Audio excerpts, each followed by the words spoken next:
Hello everyone, কেমন আছেন? আশা করি সকলেই ভালো আছেন। আমিও আল্লাহ পাকের রহমতে ভালো আছি। অনেকদিন ধরেই ভাবছিলাম একটা বিষয় শেয়ার করব। আসলে সময়ের অভাব প্লাস বিভিন্ন সমস্যার কারণে আসলে শেয়ার করা হয়ে উঠছিল না। আজকে যে বিষয়টা শেয়ার করতে যাচ্ছি, বিষয়টা আসলে আমার খুব কাছের একজন মানুষের জীবনে ঘটে যাওয়া একটা ঘটনা। আসলে তার দুঃখ দেখে বিষয়টা শেয়ার করতে খুব ইচ্ছে হলো। হয়তো তার মতো এমন অনেক মানুষ আছেন যে যারা এরকম প্রতিনিয়ত ফেস করছেন। কিছু কথা বলতে চাই, যে কথাগুলো শুনলে হয়তো আপনারা সহজেই রিলেট করতে পারবেন যে তার সাথে আসলে কি ঘটেছে। আপনি দেখবেন টাকা ছাড়া আপনার দাম কোথাও নেই। সবচেয়ে বেশি লক্ষ্য করবেন ছেলেরা।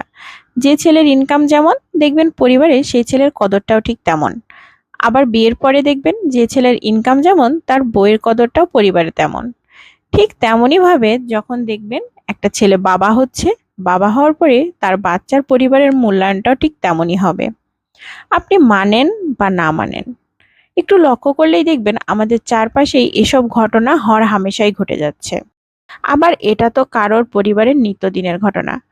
এখন হয়তো আপনি ভাবছেন আমি বিষয়গুলো কেন বললাম। আপু হচ্ছে একান্নবর্তী পরিবারের সদস্য।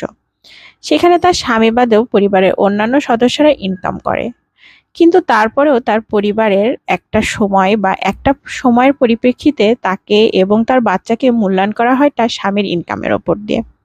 আপু সেদিন দুঃখ করে বলেই ফেললো যে আমাকে মূল্যায়ন করে ঠিক আছে, কিন্তু আমার বাচ্চাকে কি এরকম ভাবে মূল্যায়ন করতে পারে একটা মানুষ? আসলে নিজের কষ্ট হয়তো মুখ বুজে সহ্য করা গেলেও বাচ্চা বা সন্তানের কষ্টটা আসলে মুখ বুজে সহ্য করা যায় না। সেটা ওর একটা মায়ের জন্য বা একটা বাবার জন্য সত্যিই খুব কষ্টদায়ক।